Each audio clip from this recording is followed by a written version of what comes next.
7 o'clock, I'd like to call this meeting of the Pinconning Area School Board to order. Please join me for the Pledge of Allegiance. I pledge allegiance to the flag of the United States of America and to the republic for which it stands, one nation, under God, indivisible, with liberty and justice for all. Roll call, please. Anderson. Present. Doobie. Present. Palmaville. Here. Ravish here. Kuchar. Present.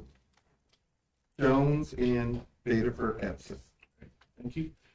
Comments, a couple things. Again, addressing the board, you have 4 minutes. We'll leave that first part open 20 to 30 minutes and we can come back to it later if we need to.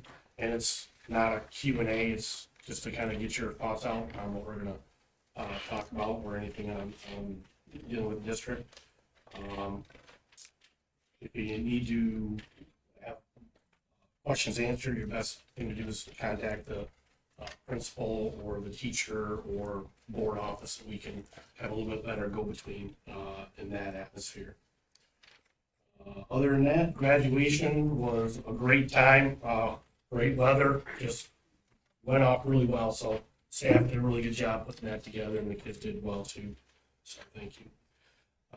Any additions, deletions, changes to the agenda? Need a motion to approve the agenda? Make the motion. Second. We have a motion and a second to approve the agenda. Any discussion? All those in favor say aye. Aye. Opposed? Thank you. Motion carries. Community comments? Anybody like to address the board? Anybody? All right. Consent agenda.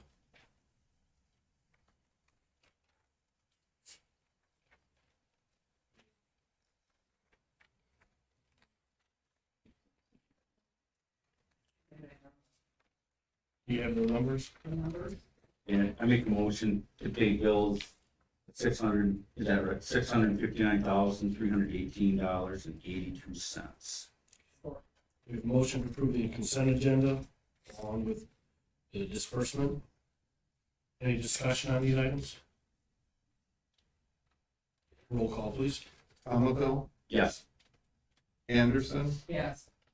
Doobie. Yes. Ravish, yes. Kuchar. Yes. 5-0. Thank you. Motion carries. Communication, Mr. Bute. Thank you, Mr. Kuchar. Personnel update, we're getting to that time where we have some openings and we're actually moving along pretty good. You just approved the employment of Zachary Osborne, elementary music teacher. He replaces Rick Bear. I know Mr. Sanford and Mrs. Shireen interviewed him and thinks he'll be a good fit to the district. I think he's actually going to be living in the town village of Glenwood. Is he moving in? So that'll be a nice fit. He'll be at Glenwood some of the day. You can see Candace Kidman leave us as a bus driver. Faith Williamson as a behavior intervention person at Glenwood. She was here for a short time, but did a nice job. All right. A couple other personnel notes. We are still looking for 2 elementary teachers. Would be we'll just keep it at 2 elementary teachers right now to see how we're progressing. We actually have a special ed opening that we had to kind of maneuver. So really, there's 2 elementary openings. And we're setting up interviews for those. Yes. So pretty good candidate pool as well. So we're looking to get a lot of our openings filled early. We had the chance to get some of them done before school was out. So to get them done this early in the year, pretty excited about that. I know we also have high school English and high school business. Oh, yeah, it's a real high school. Yeah. Yeah. So those are, Mr. Woodruff's contacted people on those as well. So I think we're moving along pretty good. Yeah, we still, yeah. We do, did you contact him? Yep. So those interviews are set up and that was really nice to have. She said early on to get candidates and this competitive market and it's nice to have. Still looking at, we do need support staff, we're currently needing 2 custodians. We'll be needing bus drivers and noon aid for next school year, so we'll be posting those positions, I think I covered those. And, any questions about personnel?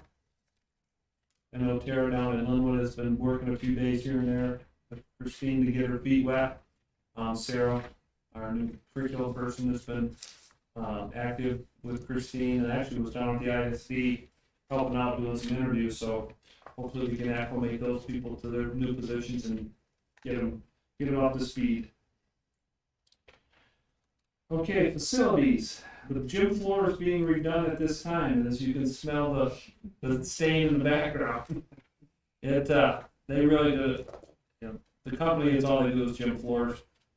When you get a new gym floor, you're supposed to wait 10 to 12 years to get it, not wait, but that's about normal routine maintenance, and just bring it down to the wood, to restain it. And if you look at that floor, if you peek in there, it looks just like it did the day they installed it, or finished it. There's not a mark on it, there's not a painted line. So really, they're coming along good, and they got us in early in the summer, so we can continue to kind of use that later in the summer for basketball and volleyball. I'm still working on getting paving bids. I actually talked to Mr. Doobie a little bit about some of the pavers. When they see some of the jobs that are the postings out there, they get a little afraid, because they think with the schools that pay for it with these federal dollars, that you have to pay the Mavis the prevailing wage. So a couple of them had inquired of us and said, are you using the federal dollars for that? And for the paving, they're not approving that, so we expect a few more bids coming in now that they know they're gonna be, it won't be the prevailing wage, it'll be whatever they pay their employees, so. Thought that was interesting. If you came in along the service drive, all the fences gone, all our maintenance guys have got all the fencing taken down. Now we just need to get the dugouts taken care of, and we got a couple options on that. It might require somebody to come in and help us out do it. But I've been asked a couple times, we can't take those out and put them somewhere else, or they're blocked and they're attached to a concrete slab. So they're gonna, unless you got some real heavy duty equipment and something real sturdy to put it on, it's just not feasible. So we'll probably do what we did with the girls softball once a couple of years ago, pull the roof off, down with the brick, and then break up the slab.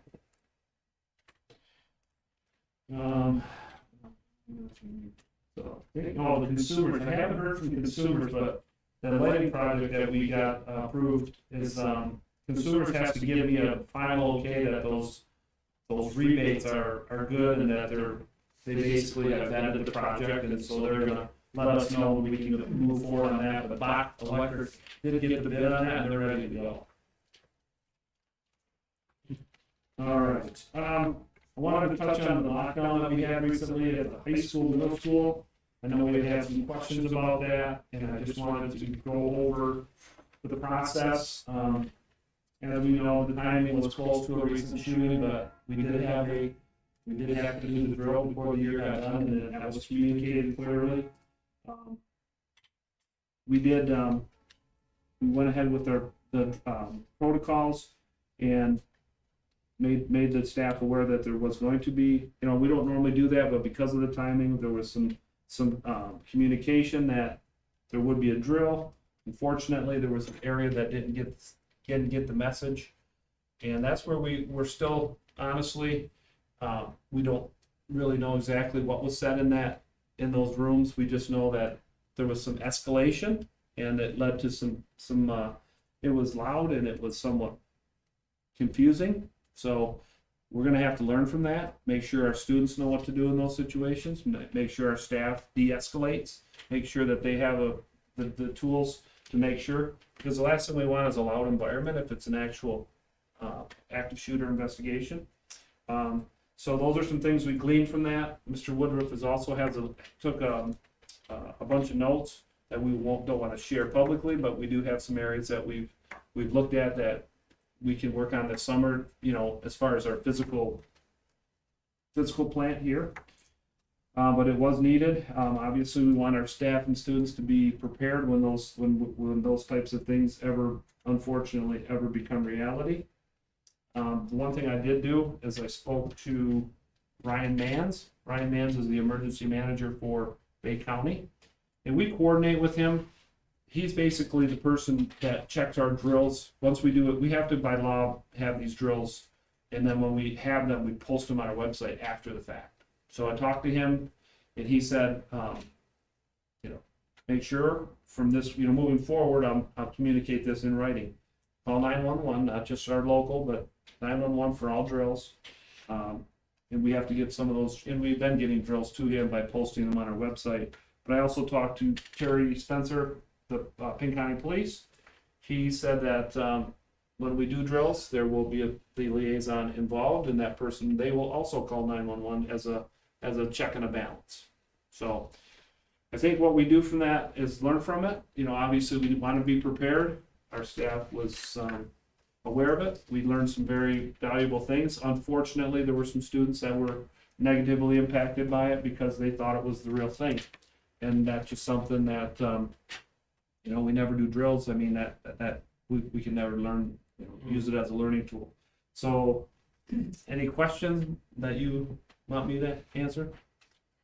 Just kind of want to be clear. We have kind of an idea what went down in the locker room, but the problem is that there's so many different perceptions and recollections of what went down. It's hard to tell exactly how things kind of played out. It's just there's a lot of different stories.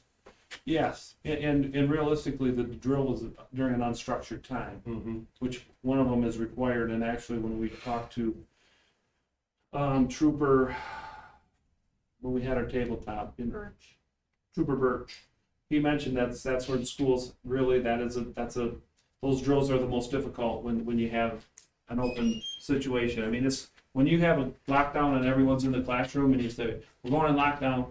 You put your boot in the door and then you wait till all clear. I mean, that wasn't the case. So I guess as they went into the locker rooms, there was some chaos. But yeah, I guess all I can say is we'll use that as a learning opportunity. And in those situations, there will be adults will de-escalate and try to keep a quiet environment. Because I do know that the adults did want the students to take it seriously. And that could have that could have been some of the situation that caused the students to be afraid, that they were really wanting them to make sure they took it for real. But I really can't pinpoint exactly other than.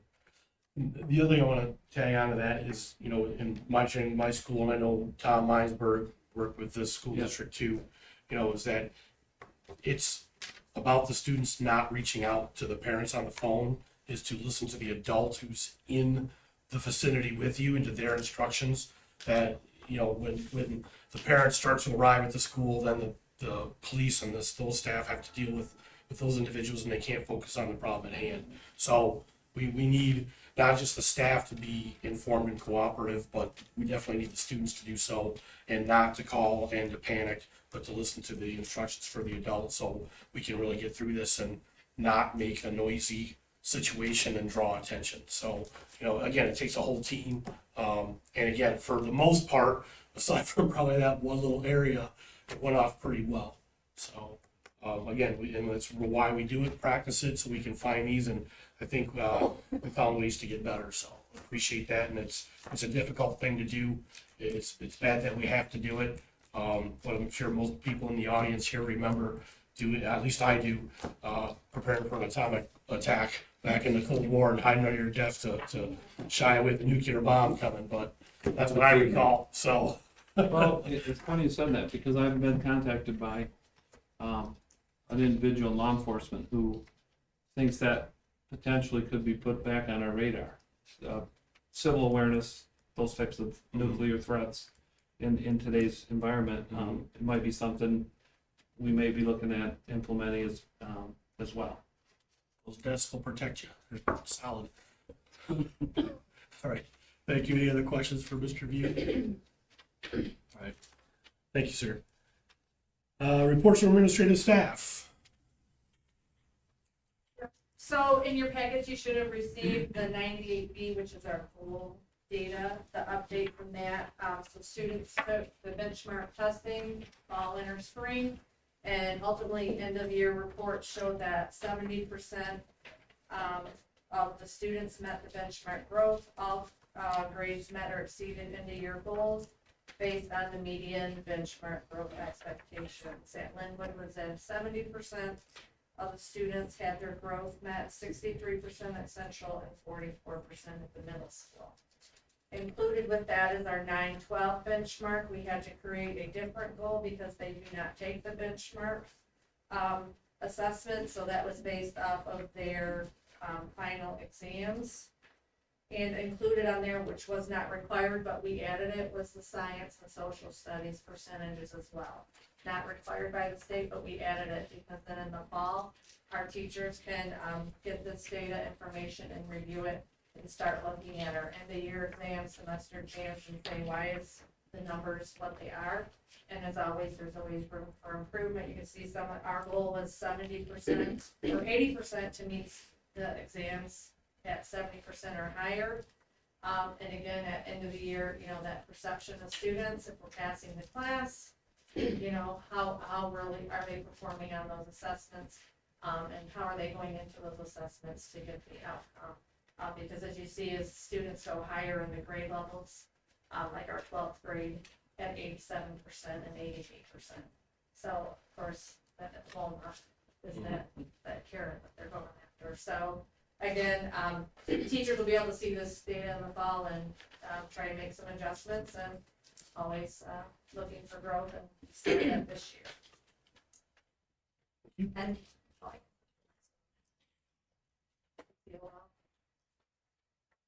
Yeah. I think that's next. That's all for me. All right. Any other administrators? Summer school. Sorry. Summer school started last week for elementary kids. We had approximately 80 students there, and Mrs. Sobransky's Jumpstart kindergarten program started today. Same for the high school. High school started last week.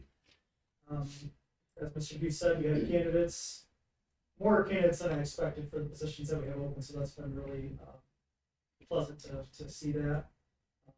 Interviews for English are tomorrow, and for our business teachers, it is Wednesday. And then our special education teacher, I believe, was Wednesday as well.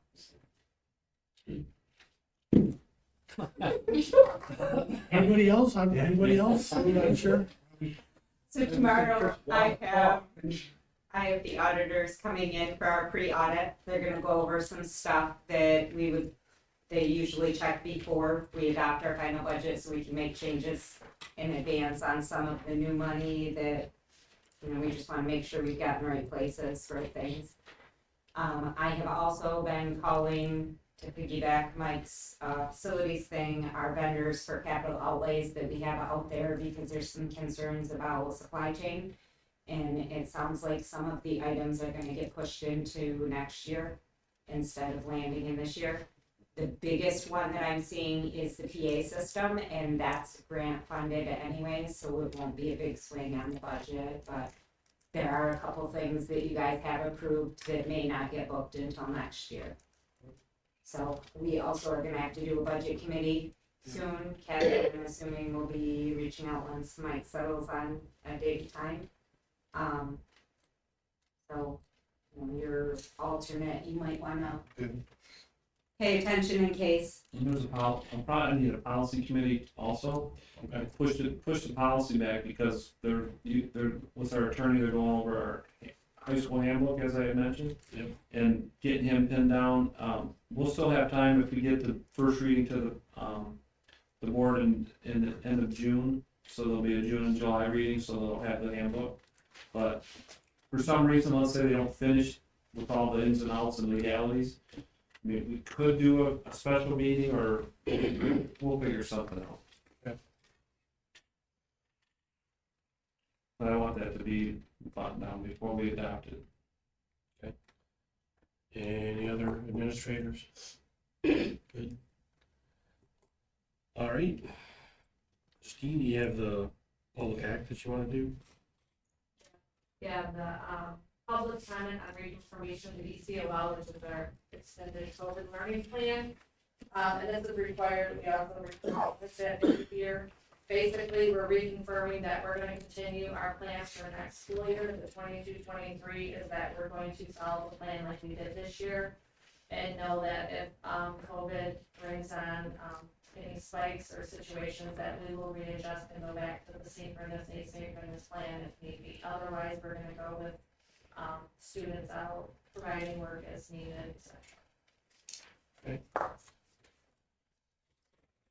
Anybody have questions on that? Not need a motion? I move to reconfirm the ECOL delivery of instruction for the 22-23 school year. Nice job. We have a motion support, any discussion? All those in favor say aye. Aye. Opposed? Abstentions? Thank you. Motion carries. Then COVID hazard pay stipends.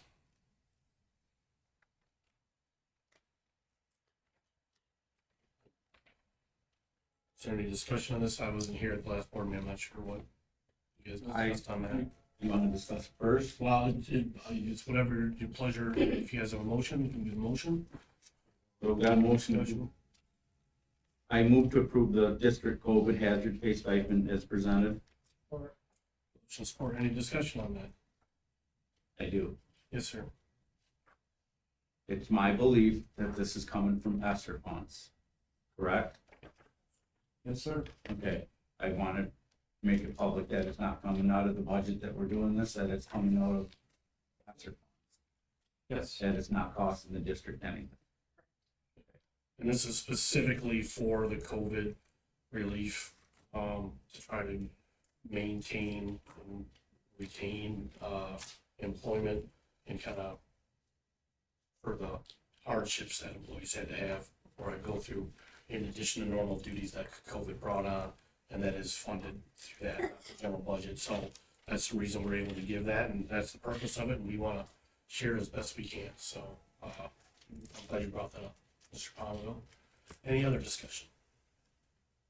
Okay, roll call vote, please. Palmville, Yes. Anderson, Yes. Doobie, Yes. Rabish, yes, Kuchar, Yes. 5-0. I have to abstain. Oh. I must abstain. Oh, Yes. It will pass with 4 votes. true, yeah.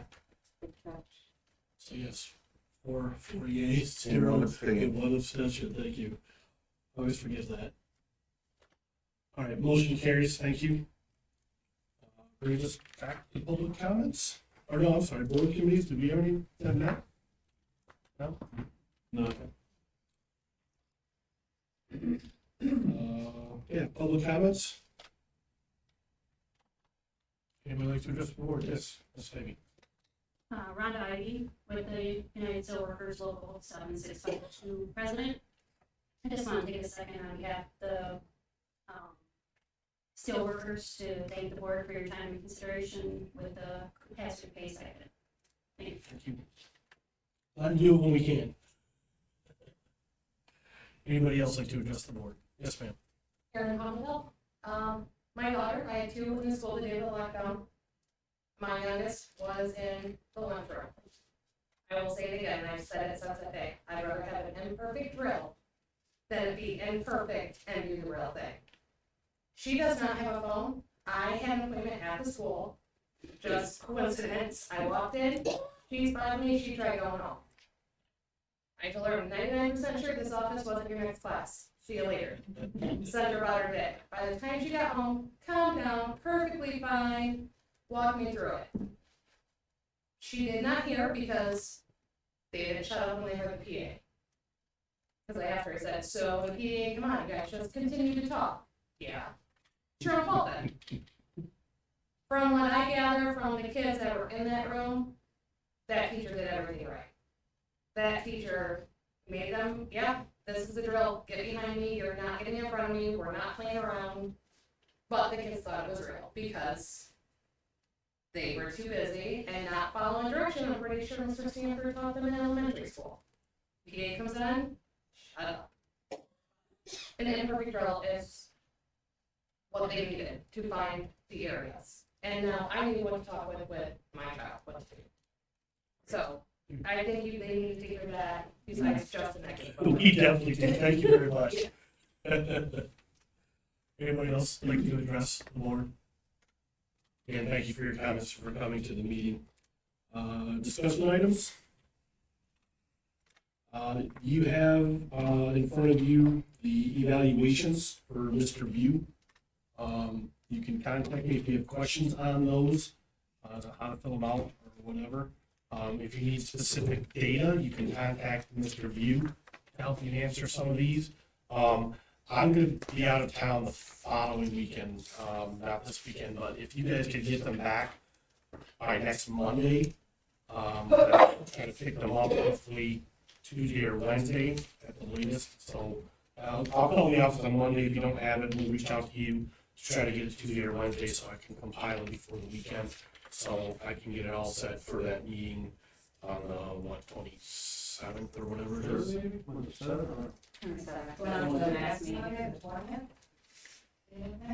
Well, next Monday is, I'd like them in by next Monday. And then that way I can compile them for the meeting, which is the following Monday. Okay? So then if you can reach out to Tom and Nicole to get them there, to have them pick them up. And then again, if you can get them in by Monday, great, I'll call. And if they're ready, I'll pick them all up. If not, try to get them, reach out, get them from you Tuesday, Wednesday at the latest, so I can work on that. Any other discussion items? All right, thank you for your time. I'll take a motion to adjourn. I make that motion. Or motion support, any discussion? Those in favor say aye. Aye. Opposed? Motion carries. We are adjourned. Thank you. Ms. Pownville, thank you so much for coming and pointing that out.